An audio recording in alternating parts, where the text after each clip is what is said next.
fungi meta naga mufa katulu rela wago win fatern.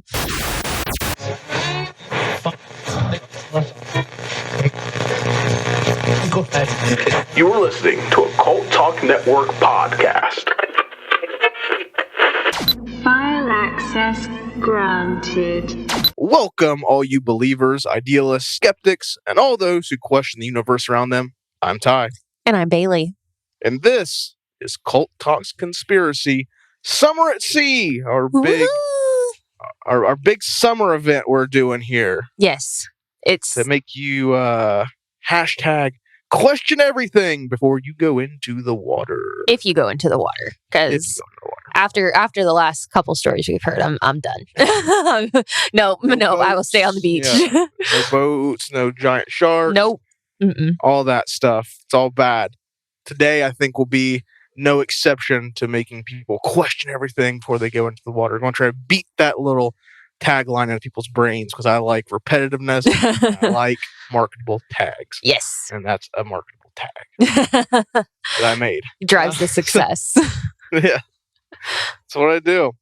Yeah, this right here is our third little trip out to the sea for Summer at Sea. And this has been really fun so far. We're halfway through it. Yeah. Oh my gosh. It's been... Summer's almost over. No, shut up. I'm done. No. I know. So I am actually... Oh, I'm sorry. Okay. I'm actually really weird in that summer is probably my least favorite season. Like, to be honest. I am totally there with you. Really? I am not a summer person. I'm fall, winter. Yeah. I love winter. I love fall. Spring's pretty cool because I like rain and dreariness. Yeah. And spring brings plenty of that. But summer, just I go swimming during the summer, which I like. I like swimming in my pool.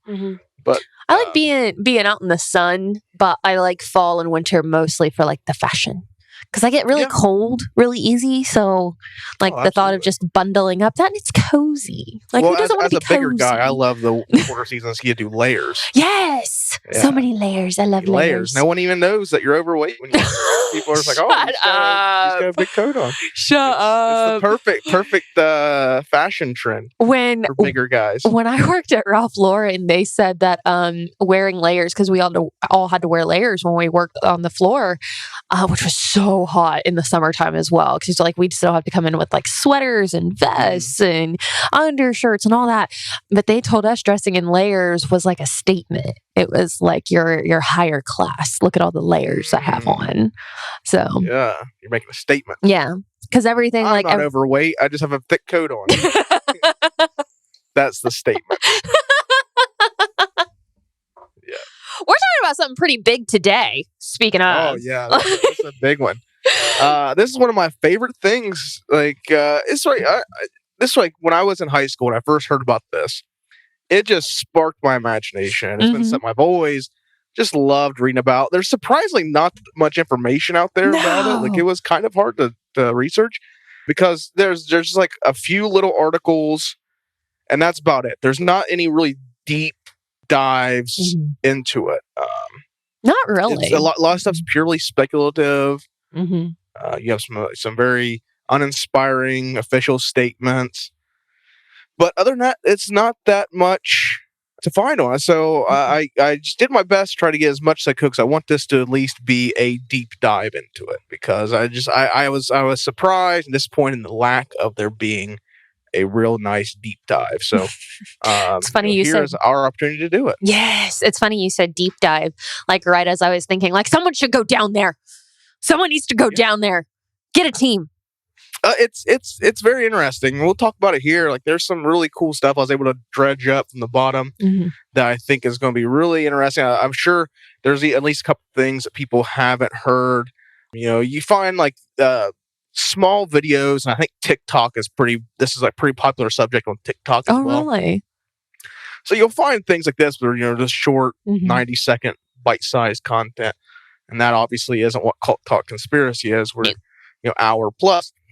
So to take this subject and stretch out an hour plus, I had to deep dive and find some really juicy tidbits and look at some different dark corners of the web to find some cool stuff. And I think I found very interesting stuff people are going to enjoy. Yes, I'm excited because I didn't know about this until you started talking about it to me, and I was like, "What the fuck is this?"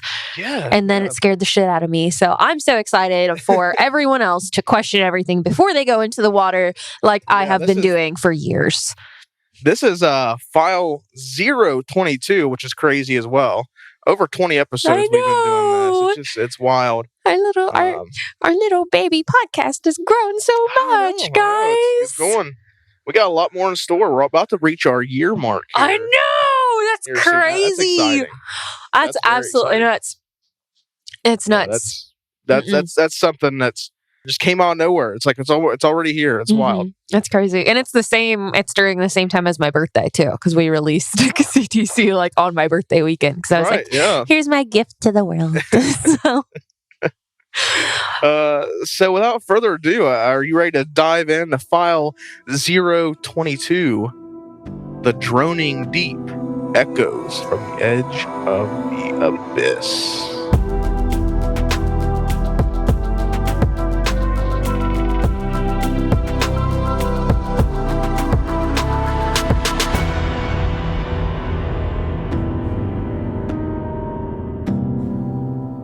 So we're going to talk a little bit about Noah. Have you ever heard of Noah? Not Noah from the Bible. Oh. Noaa. No. Mm-mm. Okay. So created October 3rd, 1970, NOAA, the National Oceanic Atmospheric Administration, looked to, as U.S. President Richard Nixon proposed, serve a national need for better protection of life and property from natural hazards, for a better understanding of the total environment, for exploration and development, leading to the intelligent use of our marine resources. So, there's a whole ecosystem just under the water. I mean, people kind of forget that. We have obviously our plant life and, the resources we utilize here on land, but there's also stuff under the water that we can also use. There's vegetation I'm sure we could use to produce, and different minerals and vitamins that can be found in the ocean that you're not going to find here on land. So it is very important that we also look to that as a resource. That we can't just isolate ourselves to just the land when it comes to utilizing these resources. Oh yeah, seaweed's great. Seaweed is great. Like seaweed. I love seaweed. Like it's so good for your skin, and then it's also like really good, like just food. Like it's like air to eat. Like I don't actually know the nutritional facts on seaweed, but like I remember when I was into weightlifting and all that, that's eons away now. But I would like eat seaweed for like a snack. Seaweed and this is disgusting, but sauerkraut. I'd have that as a snack. Seaweed and sauerkraut. Yeah, it was great. Together. That sounds awful. It was great. It was like salty and crunchy. I don't know about that. I was a different person back then. I'm not a big fan of sauerkraut in general. So I love it. Yeah, that just sounds pretty gross. But no, you're right. There's like all kinds of ecosystems down in the water. The ones that always get me are the coral reefs. Coral reefs? Mm-hmm. Yeah. Because those are like whole, like basically little planets. Yeah. Full on ecosystems and environmental changes. Like that's pretty intense. Like I know like the Great Barrier Reef is pretty vast, or was. I think it's like on its way toward extinction. That's so sad. It was once a pretty vibrant piece of life. But yeah, we get mammoths back, but we don't get the Great Coral Reef. Is that what it was called? I'm sorry. Give them time. They'll eventually produce a megalodon. It's coming. He's coming. Let it police the ocean. Yeah, it'll be fine. Some wrongs. It'll be all right. Unless I don't know. I need to hear more about this bad boy. Maybe he's got the megalodon trumped a little bit. This you need to continue because there's stuff I want to talk about. So, an interesting note about NOAA, which is a U.S. federal government department. Mm-hmm. It's actually part of the government. It's part of the Department of Commerce. This department concerns creating opportunities for economic growth, which seems like an odd place for NOAA. Its overall purpose seems much more fitting for the Department of the Interior. The DOI focuses on conservation of federal land and natural resources. It just seems like it's misplaced. Yeah. The reason for this, I'm only including this. It has nothing to do with the story, other than I found it was interesting. I was like, I'm just going to throw it in there. Yeah. The reason that NOAA is actually part of the DOC rather than the DOI is because President Nixon. He had a very contentious relationship with then Secretary of the Interior, Wally Hickel. Mm-hmm. Now, over their views of the Vietnam War policy. So as an act of spite, NOAA was given to Hickel and the DOI. He was like, here. Or no, it was not given to Hickel and the DOI. Oh. So he was like, oh, you're not getting it. And he gave it rather than just to be an asshole, as President Nixon was one to do. Oh, man. Just to be an asshole out of spite. Put it in a weird place where it's part of the Department of Commerce. That was someone's hill to die on right there, man. Yeah. They're like, nope, they don't get it. Sure. So that was the story of why NOAA is part of the DOC instead of the DOI. But NOAA consists of 6 unique offices that make up the department, which as a whole, it aims to do things like forecast weather. It's like the National Weather Service is part of NOAA. It monitors oceanic and atmospheric conditions. It charts the sea. It conducts deep sea exploration, as well as it also manages and protects marine life populations and endangered species in U.S. waters. So it does a lot. It basically just it's our department over the ocean. And the Weather Service, which, listen, Noah, we got to talk about Ohio. What the fuck? What the fuck? Are y'all just spinning the wheel when it comes to Ohio? And then they're like, that's what's going to be there. Like, they spin it every 4 hours. And it's like, that's what they're going to have for this week. Like, we don't actually know if that's factually accurate. If our listeners that are wild up here, and our listeners from Ohio, from Ohio, you'll know. Oh, yeah. Y'all know. So around the time of NOAA's creation, the United States was engaged in the Cold War. Oh, which is a topic that we just cannot escape. No. On Cult Talk Conspiracy.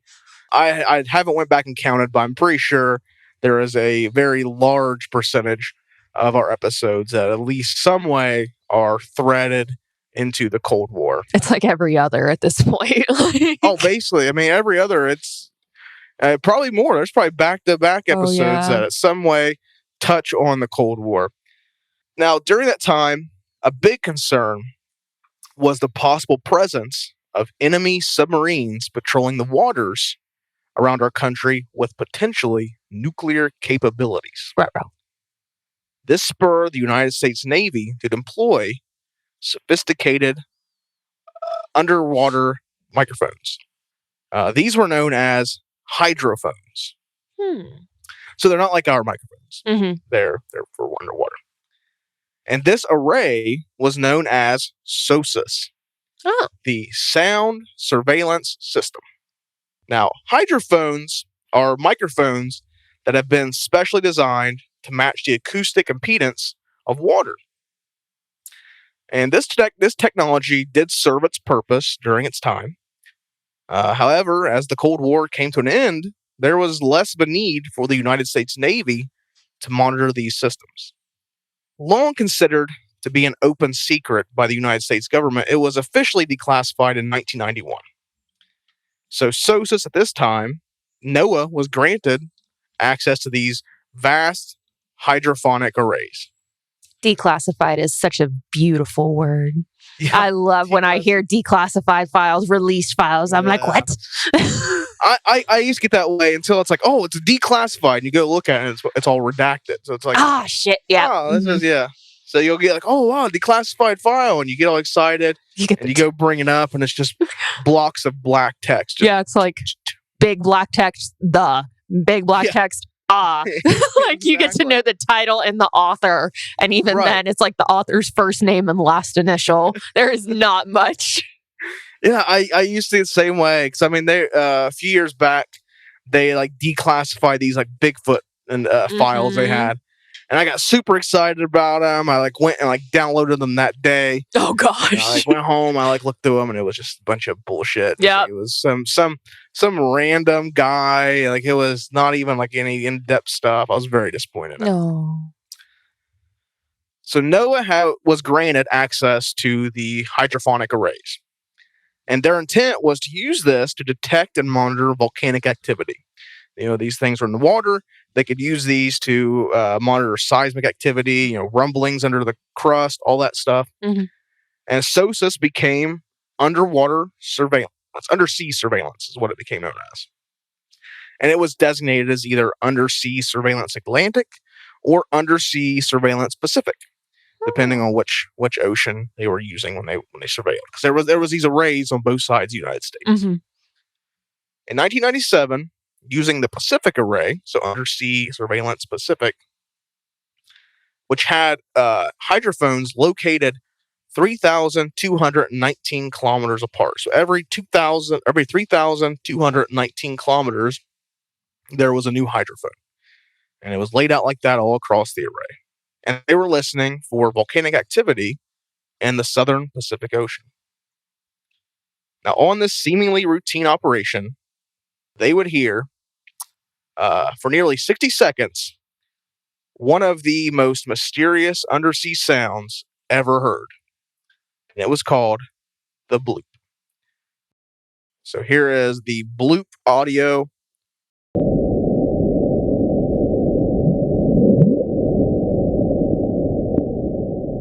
That was the bloop.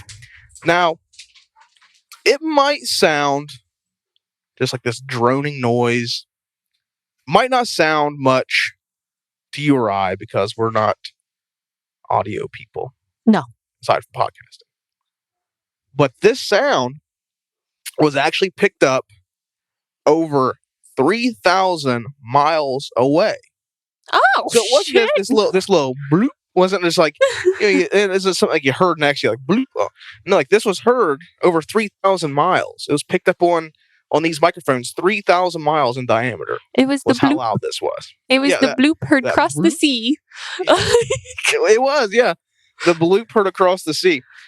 And almost instantly, theories began to arise from those within NOAA, because they knew like this was nothing like they'd ever heard before. For something to be heard over 3,000 miles, it's crazy, especially in water. Yeah. Which has a very dense impedance. Yeah, like, oof, you can't, like, I don't know, can you hear someone screaming underwater? I guess you wouldn't be able to, because there's water going in through. Kind of, but I don't think it'd be like, because I mean, I've done that before, where you get your head in water and you scream and stuff, with someone. But I don't think it's like something you just like, you could hear that far away. Because I mean, water's pretty dense. Yeah. Okay. So they began to present their theories. Now, the initial theories presented were things like a fishing trawler with like a mechanical winch. Maybe it caught that. Or like a boat engine, perhaps. These were among the first uninspired explanations proposed. When analyzing the audio recording, many experts believe this audio profile matched those produced by organic life. Oh. Or at least that it was not man-made. Oh. But if this was a sound generated by a living creature, it would have to be larger than even that of the world's largest animal, the blue whale. Them fuckers are big. Like, holy crud. Well, for scale, the blue whale, it can reach up to 110 feet. Oh, God. And weigh as much as 330,000 pounds. Which is, oh, God. That's like what? Like 5 school buses? Like, that's insane. Huge. Way bigger than what you ever want to like meet while you're in the ocean. No. If I'm in the ocean, I'm dead already. If I am head first in the ocean, I'm I'm dead. I've already made my peace with it. Probably not, actually. I'm just at the point where it's like, this is happening. 'Tis life. Just gotta let it go. I just gotta let it go. So I'm just content on dying if I'm drowning in the ocean. Like, no. Now, some have considered the possibility, and when comparing sounds from other aquatic animals and their size and the distance of sound they produce, they have estimated that the creature capable of creating the bloop would be nearly 250 feet in size. And that's just by taking, like comparing, here's how loud the blue whale is. Mhm. If it was going to be, more than that, it's got to be this size. Taking into account the lungs, the organs that it would take to produce these sounds, how big it would have to be. Now, that is not an exact way to do it, because I did find that there is a small shrimp, called the pistol shrimp, which has a very tiny claw that it uses to actually produce a sound that's almost as loud as what the bloop was able to produce. Like, it can be heard over thousands of miles. And that's a little tiny shrimp. It's tiny, So but it's mighty. not an exact science to be like, oh, it's big, really loud means really big. Yeah. Not always. What an awesome defense mechanism, though. Just be like, I sound super big.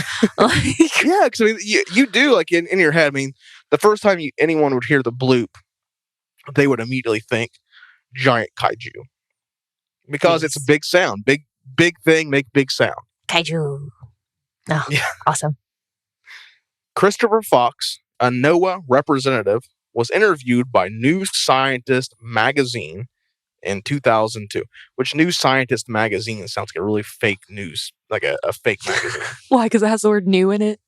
It's not a very inspired title. New Scientist magazine. It sounds like one of those magazines you would get in like junior high science class. Oh, yeah. It was like obviously just a magazine made for this class. Yeah.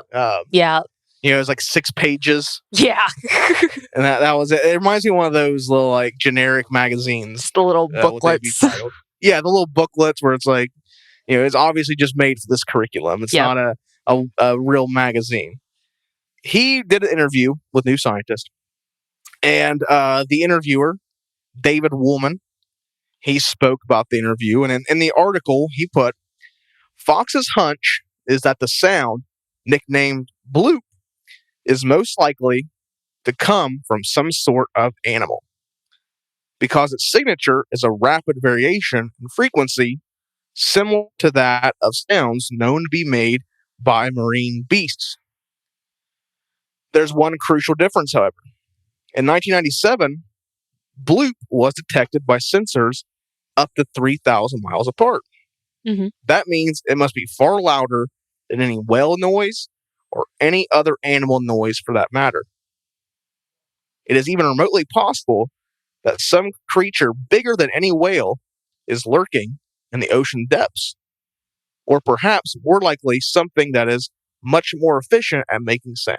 Oh, crud. And this was a representative from NOAA, Yeah, coming out and saying, we don't freaking know.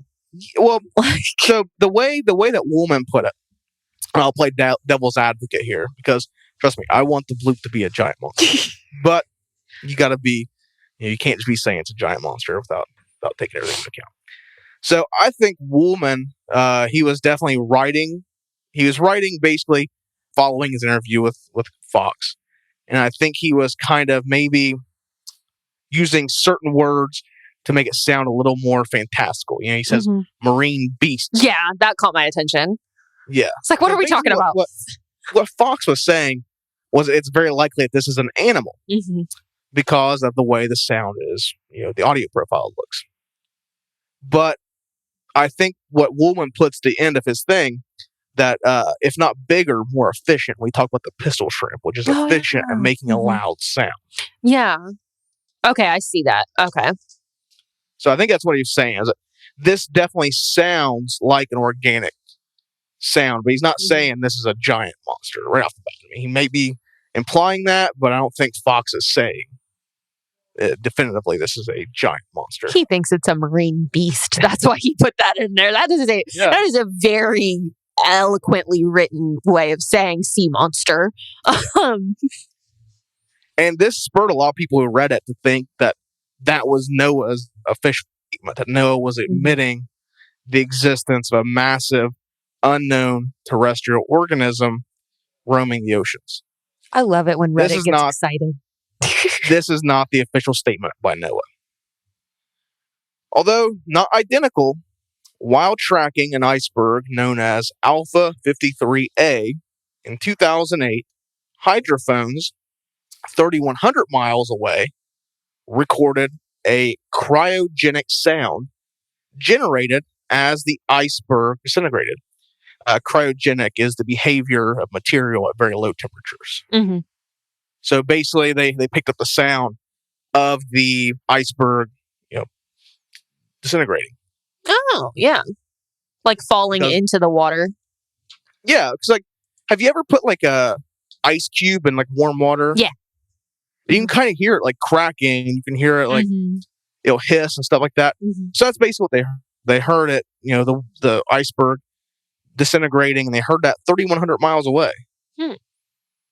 So when researching the bloop, you can find a section on oceanservice.noaa.gov with an article exploring the official statement of the bloop. And it says, the bloop was the sound of an icequake, an iceberg cracking and breaking away. That's it. Case closed. Oh, okay. That's nice. Thank you. But what if the origins weren't so simple? Giant monster or natural environmental acoustic? Maybe the real explanation is hiding not in the depths of the ocean, but rather the deeper, darker depths of 4chan. What? You know what 4chan is? The website? Yeah. What? 4chan, like the gamer site. I think that's what it is. Gamer site. It's so I don't really know much about 4chan. I had to look it up. So 4chan, if you're not familiar, which I'm not, it seems to be a bit like Reddit, just more wild, you can imagine. I found an article where its community, the community on 4chan is described as lunatics, juveniles, brilliance, ridiculous, and alarming. Okay, there's some red flags in that mix. Yeah, definitely some red flags in there. So on 4chan, in a thread discussing the bloop, an anonymous user claiming to be a professional diver entered the chat. And he gave what he knew about the supposed sound, the bloop. And this is what we're going to talk about here as the possible explanation of the bloop. Now, according to this user, which, let's be real, it's an online forum. Mm-hmm. It's not a national press conference. Nope. So you got to take everything with a grain of salt. And from what I understand, 4chan, one of the things that really sets it differently from Reddit is it's very anonymous. Really? Anonymity is a big thing on 4chan. I don't even think you have to log in. I think you just go in there and start posting. I don't know if I like that or not. I guess I don't have to like it. Oh. Well, I guess 4chan, there's a lot of illegal shit on there and everything. Oh. It's pretty. It's like the Wild West over there. I'm not part of 4chan. I don't think I want to venture in, but no, I'm good. Y'all stay over there. It's fine. I don't. Now, according to this user, who claims to be a diver, a lot of the article I read called him anonymous diver. Oh, okay. Anon diver. According to non-diver, there's an organism known by experienced divers as the black carpet. Oh. Not so much an organism, but rather a colony of organisms. That size has never been determined due to the sheer massive appearance of it. Oh. Yeah, it can't be gauged. It's so big. This gets less and less appealing. You can't put a size on it. It's so massive. Stop it. I don't like this. The colony crawls along the ocean floor, sifting nutrients with millions of tiny tendril feelers. and it basically resembles a huge moving coral. The user noted there had been reports of the carpet rising from the sea floor and riding currents to different locations to feed. Oh shit! So it's generally just crawling in the ocean, but it can jettison itself up, catch a current, ride that current on to somewhere else to rest and start sucking up nutrients. Oh my god! Apparently, this creature is known to exist by certain members of the United States Navy. Excuse me. But discussion is highly restricted. There have even been several incidents where parts of the black carpet have washed ashore after being detached from the greater colony. These are what are commonly reported as globsters. Have you ever seen a globster? No. You never seen the globster? I've never heard of such things. No. These are mysterious, gigantic, jelly-like masses that have appeared all over the globe. You can find dozens of pictures, news articles of these just gigantic, gelatinous blobs that wash up on shore, and they're pretty massive. Oh, they're gross. Yeah, they're pretty gross. They're huge, though. Big globs of jelly. Oh my Now, it's god. often reported that these are decaying whale blubber, but it is just a part of the cover-up, according to Anon Diver. It's the cover-up wants you to think. One of the most mysterious characteristics of the bloop is the fact that it was only recorded on one occasion, or so we're told. According to the user, it is not uncommon for Navy submarines or even NOAA, since the 1997 incident, to pick up the bloop. It is now protocol that the recordings are not to be released or reported. It's a whole cover-up.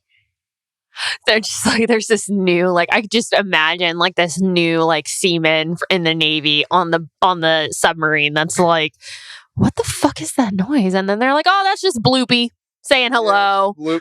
And it's just Bloop. That's the bloop. Yep, he's riding on the carpet. Don't look at it; it'll scare you.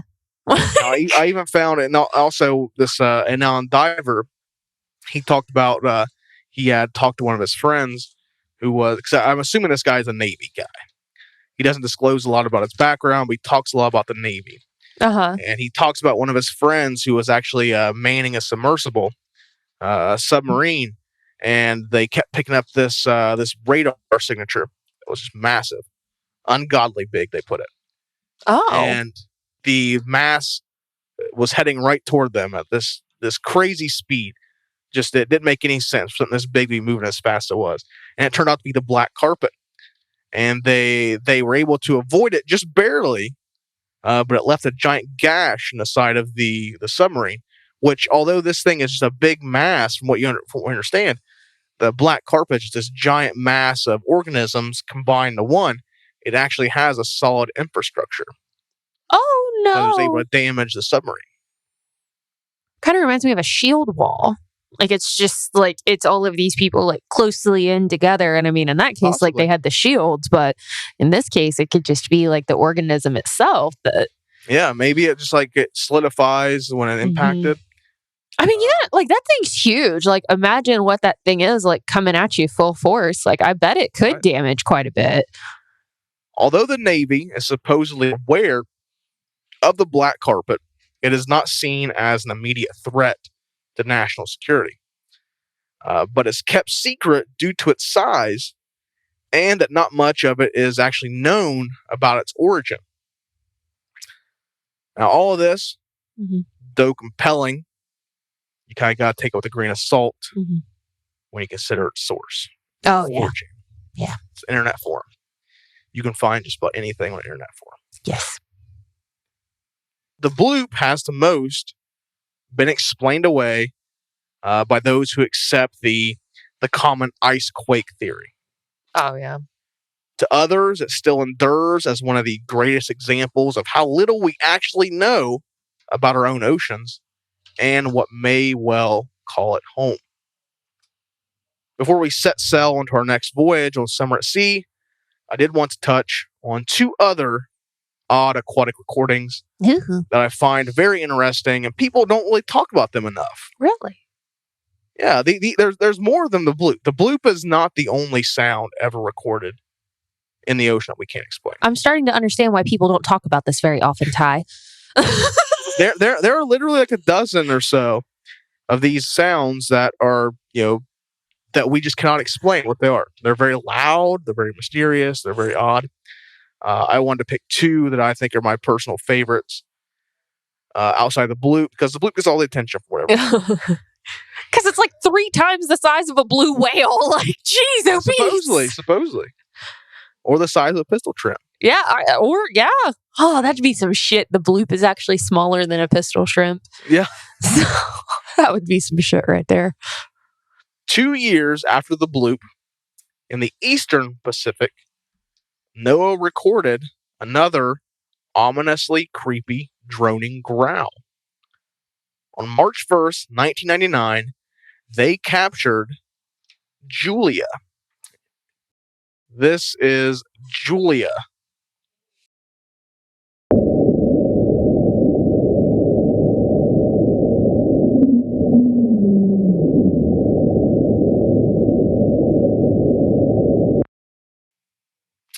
Did you hear that? It's like a purring. It's like a purring in there. Yeah, it's a very weird sound. Here, I'll play it again.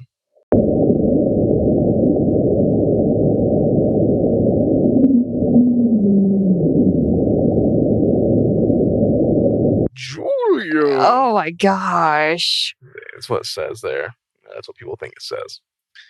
On the NOAA website, like the bloop, they do have a claim to debunk Julia, as their theory is that it is the recorded sound of an iceberg running aground on the bottom of the ocean. So you got to think there's a giant iceberg, it's moving, and then if something hits the ground, that's the, I guess. That's the sound it makes as it's coming to a stop. I mean, I don't know. I don't know anything about icebergs being underwater or anything like that. But I mean, that sounds like a purring sound to me. Yeah, it sounds very ominous. Sounds like a voice. Oh, yeah. That one's weird. Yeah. What makes this popular amongst conspiracy theorists is that, according to NOAA, the sound is believed to have originated from Cape Adare, Antarctica. Well, sometime in the mid-2000s, claims began to make their way online that at the same time NOAA caught the audio of Julia, another organization, NASA, caught it on film by way of Apollo 33 Alpha 5. According to the claim, NASA captured a satellite image of a giant shadow the size of 2 Empire State Towers. Oh, no. Oh, no. Roughly be 3,000 feet. Oh, hell no. You say the crap in Antarctica. No, sirree. Oh, no. At the exact moment the audio was picked up, NASA caught this giant shape in Cape Adare, Antarctica. This photo has never been declassified. Because that would scare the living shit out of people. Absolutely. If you have a weird sound, that's like, oh shit, that's crazy. You have a weird sound and a picture, that's pretty definitive. Now, in the years since the claim, this has widely been considered to be a hoax, as no info on the image of the source of the claim has ever been brought forth. Also, there is no evidence of any Apollo 33 Alpha 5 to ever exist. And NASA discloses just about all their stuff. They don't want you to know. Until they're told not to. Exactly. I know this fucking game. Don't play me like that. And finally, we'll talk about my personal favorite, and what I consider to be the most interesting of all the weird aquatic sounds. And that is upsweep. This was actually recorded 6 years before the bloop in August 1991, and it's estimated to originate between South America and New Zealand. Oh. That's where they heard Mm-hmm. upsweep. You ready? Mm-hmm.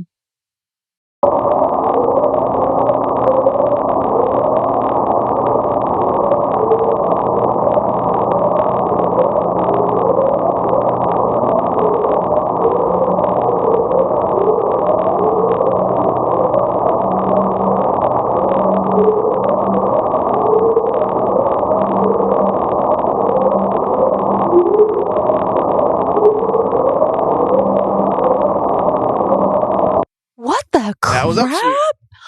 Oh It's a wild one, isn't God. Sounds almost like a siren. Yeah, and then like that octave change toward the end, it's almost like it got caught. Like it's like, oh shit. Like, oh man. Yeah, that's a good one. I can see why that's your favorite. Yeah, that one's pretty wild. Just sounds terrifying. Sounds big. And it does sound big. Now, there are several things interesting about upsweep. Obviously the sound I think is pretty unique. That just whoop whoop whoop. It sounds like a siren. It really does. Sounds like an alarm. But unlike the bloop or Julia, upsweep isn't just heard once. Upsweep is heard on a regular seasonal basis. Oh. Since it was first picked up in 1991, the sound is heard typically more active in the spring and the fall seasons. It is theorized the origin could be volcanic pressure being released in the Pacific, which we know is a very highly volatile volcanic area. But since 1991, upsweep has been consistently losing volume every year. Oh no! Every year it's quieter than the year before. And this is my theory on it. This is my own original theory. Ooh. What if upsweep is the doomsday siren? Shut up. And it's getting quieter every year because every year we're getting closer and closer to the end. Wouldn't it what get happens louder? when there is no more upsweep? Wouldn't it get louder though? Maybe it's just slowly fading out. Oh yeah, like we're coming. Yeah, that's freaking scary. Counting down. I don't like that. I don't like that at all. I don't like it. No, upsweep was crazy. That sound like I was genuinely shocked. I don't think I'd ever heard that one before. Upsweep is pretty chilling. Yeah, that's my favorites. I'll play one more since we're here. So I am on the official Wikipedia of unidentified underwater sounds. This is one that I looked over, but this was interesting because it originates from the Mariana Trench. Which, Mariana Trench, pretty creepy. We talked about in the last one. Pretty deepest part in the world. This is known as the whistle. And here we have the whistle.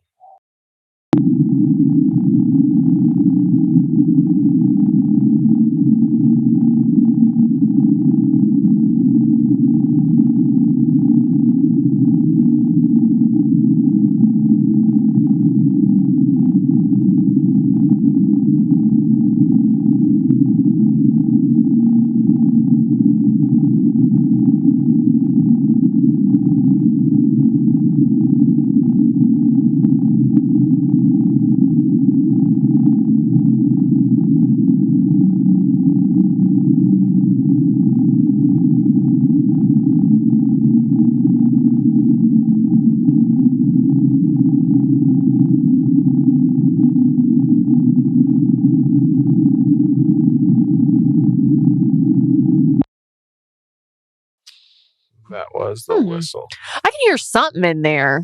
I don't. Yeah. I was expecting it to be high pitch. Was the problem? The thing with these sounds, you listen to them at a first listener's glance, you're like, oh, that's kind of a weird sound. But it's when you take into account how far they're heard. Yeah.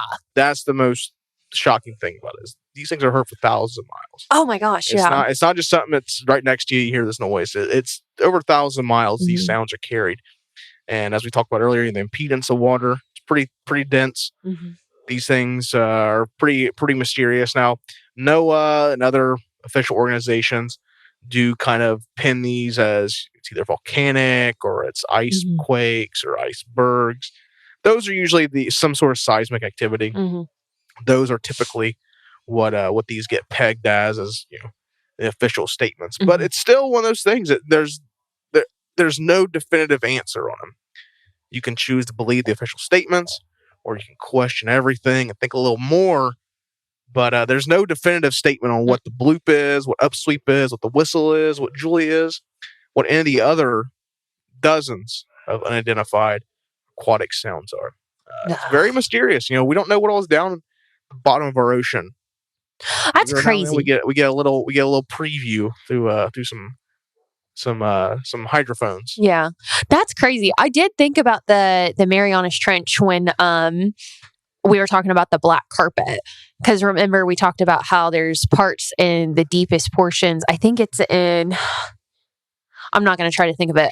Deep. Yeah, the Challenger Deep, where where the floor moves by like 1,000 or so feet. So, like, what if it's part of the black carpet moving around in there, or the black carpet on there? I don't know, shuffling around. Crazy. Other something that warms my little heartstrings so much, which is why I found the bloop so interesting. So did you know that the place where the sound was found was actually 6.9 miles away from Riley? Ooh. Which Rael? Yes, thank you. Listen, guys, Lovecraftian pronunciations. I'm gonna butcher. I'm really sorry. I do try. I'm a huge. I love the Lovecraftians, but yeah. So say it one more time. Rael. Thank you. Rael. Rael. We should have one of the Cult of Lore guys pronounce it. We're going to have a Cult of Lore expert come up here and pronounce this word for us and teach us. What's Cthulhu's city? What is the city where Cthulhu is kept? The city of Raylia. The city of Raylia. Okay. Raylia.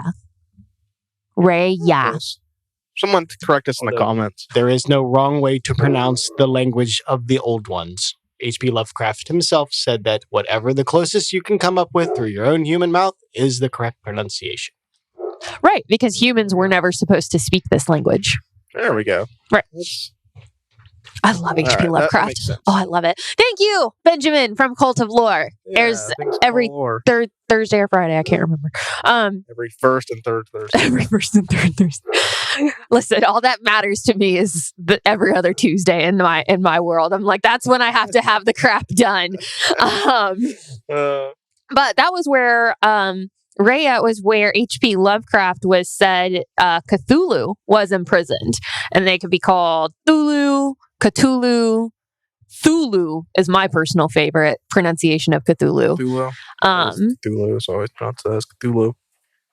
But the thing is Cthulhu's loud enough to make those noises, or big enough to make those noises. Yes, maybe he was just groaning awake or something. I mean, stirring in his slumber. Maybe we heard that. It was only 6.9 miles away.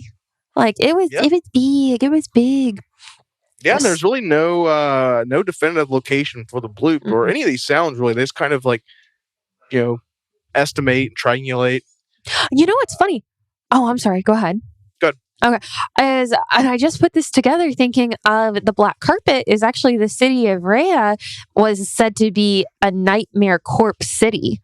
Of Rhea was built in measureless eons behind history by the vast, loathsome shapes that sped down from the dark stars.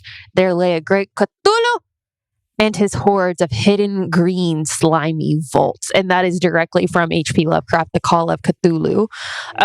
So when you think about like the black carpet and being like ooey and gooey and black, like what if all of that's Rhea and that's the city that's coming apart.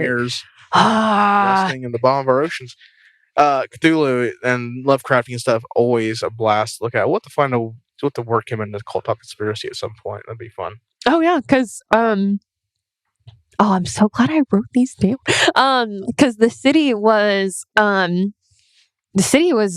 like the coastline was mingled mud, ooze, and cyclopean mansionry. So like a sea mansion, basically just made of ooze and mud. So the story actually of the Call of Cthulhu, it actually does tell that Cthulhu will eventually return. Are you familiar with the Call of Cthulhu? Not so much, no. I know like the basis, like normie kind of stuff on Cthulhu stuff I've seen on YouTube videos or through the various board games that I've played. That every board game has to have a Cthulhu expansion at some point. And that's the rule. All those. That's basically the rule. Yeah. I started getting into H.P. Lovecraft through Cthulhu. Actually, he was the first one I'd ever heard about, of course, being like the biggest. We actually have a Cthulhu Funko Pop sitting in our entertainment room right now. I do too. That's one of the few Funko Pops I have. I'm not a big Funko Pop guy. I used to be, but I kicked that habit. I got into NECAs. NECAs are much more expensive. You have evolved. I have evolved. And Cthulhu is one of the only Funkos I still have. He's a good one of only 2 Funkos I still have. I have that, and I have a great alien from X-Files. There we go. That's fucking awesome. But in the tale, the Call of Cthulhu, it was said he would return, and it was caused by his worshippers repeating this chant. Here we go. Go for it. Fungai meta nega mufa Cthulhu rela wago win faturn, which would mean that was awesome. By the way, we need to stamp that. Wow. You might just call it Cthulhu. I might have. What's that performance? Listen, when the pagans start chanting, there's a whole nother thing that goes on there. Listen, if there are some sailors out at sea listening to this and you hear a timestamp right there, like film it, send it, comment, let me know. Hope you didn't die. But in English, it means in his house at Rayla, dead Cthulhu waits dreaming. And like, there's all kinds of different pronunciations to that. And I don't know, man. I don't know. It's very, very, very creepy. It's super creepy, especially when you add in like they're like, because I think Lovecraft, Call of Cthulhu, which was, I think, one of his very first ones, came out in 1928. So that would have been way before, like, the bloop or Julia or upsweep was ever heard. The bloop and stuff like that didn't become prevalent until, the 90s when NOAA got their hands on the hydrophonic arrays, which makes you wonder, like, is there, like, more stuff? Because, like, this stuff's been active since, like, the 40s. Yeah. And you gotta wonder if maybe the government has some recordings never released when they were using this stuff, because they had these activated for decades before the NOAA got a hold of them. NOAA, they talked about their recordings before maybe someone was like, "Hey, shut up." People talking about these gypsy. So, yeah, this was interesting. We unexpectedly we got into a little bit of the Lovecraftian stuff, which I didn't expect to happen.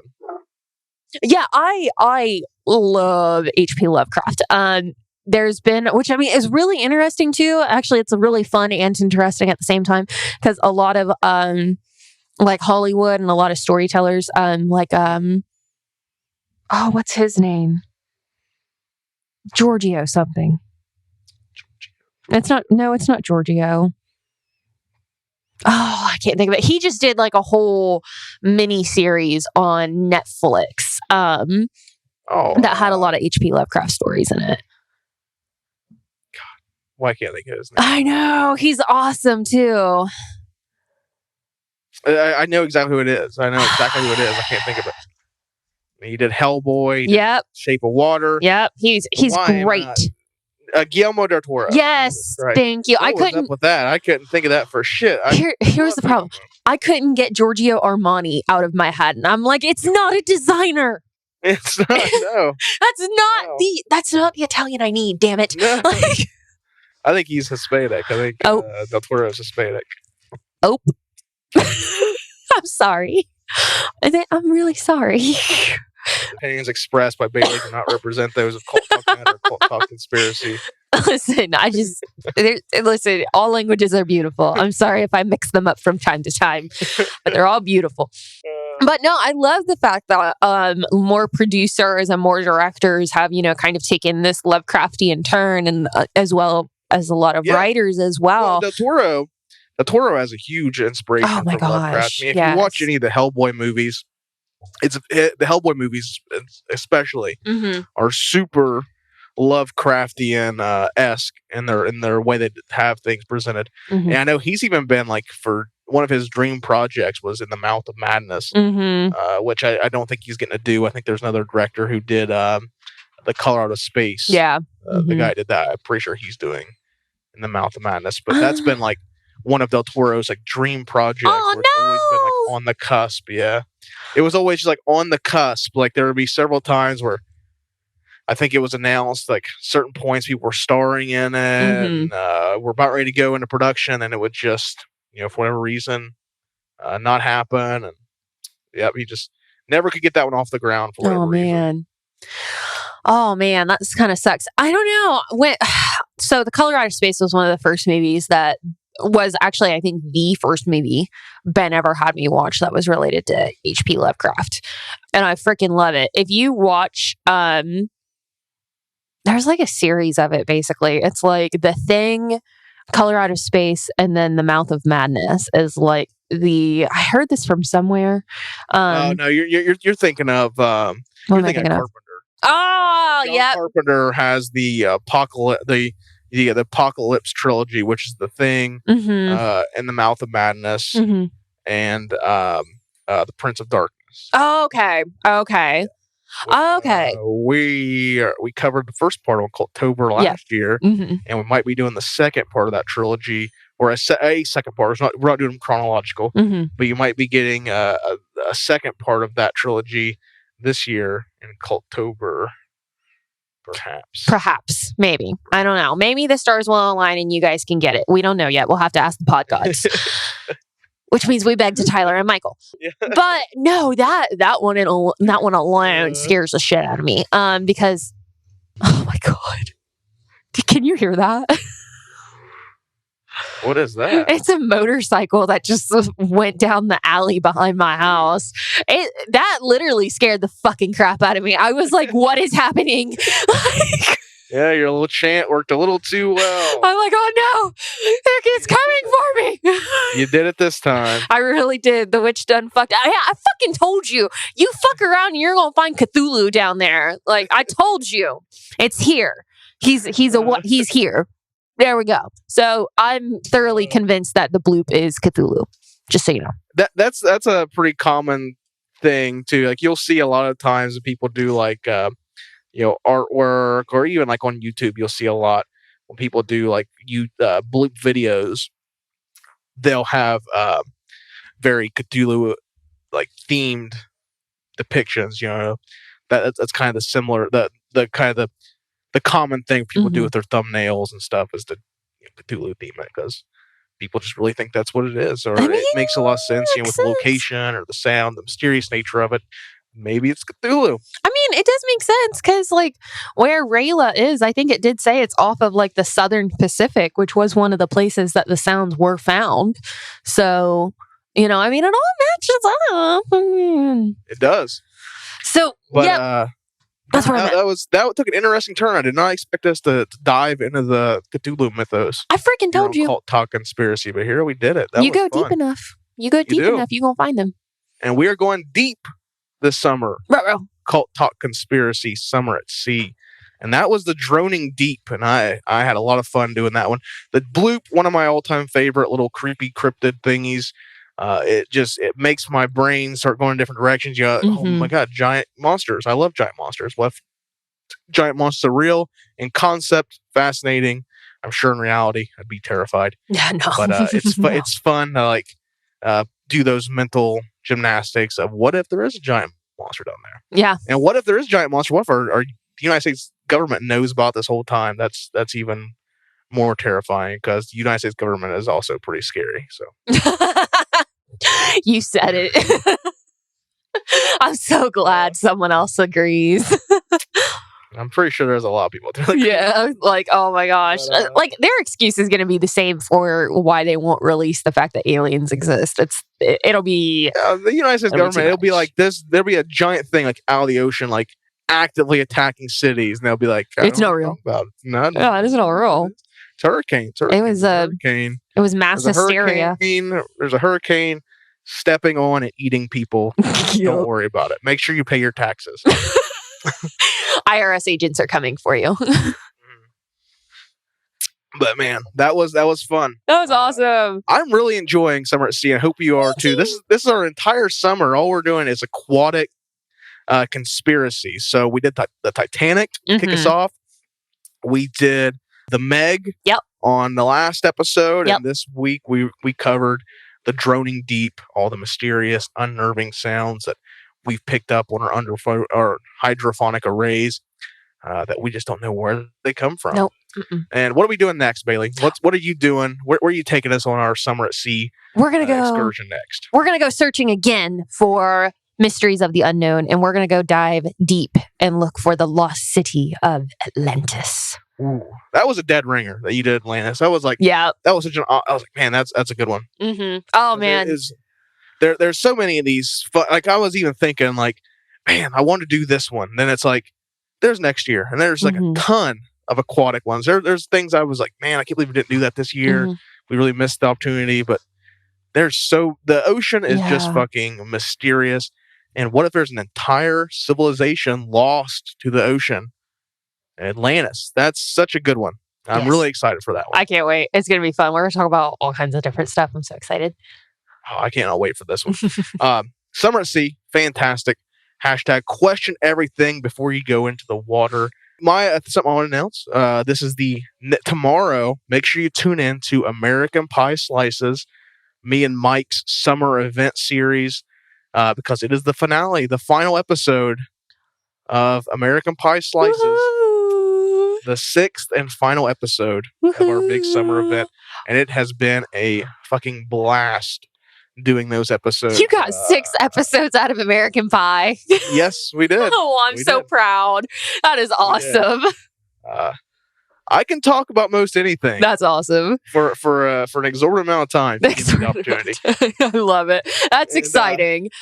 Yeah. These are chunky episodes too, and it was a fun series. Mike and I, ever since we've known each other, American Pie has been a movie we've watched and known about and loved, and it was like, let's just do the whole fucking series. How much we love American Pie, because we love that series, and that's our retrospective podcast, all on the '90s teen summer hit American Pie. So make sure you guys tune in tomorrow, anywhere you find your favorite podcast, American Pie Slices, for the final slice of American Pie Slices. Yay! So proud. Now, make sure you guys check out all of our other podcasts. We have a shit ton of podcasts. Yeah. Cult Talk Conspiracy is just one of them. Cult Talk Conspiracy, of course, if you're listening to it now, you know this comes out every other Tuesday, and we like to drop little bonus files. Our Cult Talks Conspiracy cross-examinations. You find those every now and then. We drop them. We don't know when they're coming. We meet cool people. We talk about interesting things, and we just drop it here in an open space for you guys to chomp on. And we hope you guys have been enjoying those. They have been a real blast to do. All the cool people we've met doing those. Oh, such good friends. Such wonderful friends. Such good people. Very talented people. Oh my gosh, yes. Cult of Campbell, our Bruce Campbell podcast, comes out on Mondays. It kind of comes out just on Mondays right now. We're working on doing some stuff here on Culttober, but Cult of Campbell, that is the very first podcast we ever worked on. So make sure you guys seek that out. If you love Bruce Campbell, if you love horror movies, seek out Cult of Campbell. That drops on Mondays. You can find that everywhere you find your favorite podcast. And of course, Cult of Lore. Woohoo! You have heard Ben pop in here. If you want to hear more about Lovecraft, you'll probably hear more about it on Cult of Lore eventually. So make sure you stick it there. But if you're a fan of Warhammer, that's where it's at, because they drop episodes every first and third Thursday of the month. And if you go to youtube.com/culttalknet, you'll see a really great video podcast they work super hard on. Oh, it's that beautiful. little added thing to the podcast. But you can find all of this information at Cult Talk Net across the board. Instagram, YouTube, Twitter, Facebook, everywhere you find things, you'll probably find at Cult Talk Net because I keep it super simple. That's where everything is. It's beautiful. It really is. It's so Get lucky. nice. We got lucky. We Snagged all did. those. We did. Right Ty off was the like, bat. everything's available. Yes. Everything's available, and that's what we're doing Yes. at Cult Talk Net. I will never complain. It's beautiful. I love it.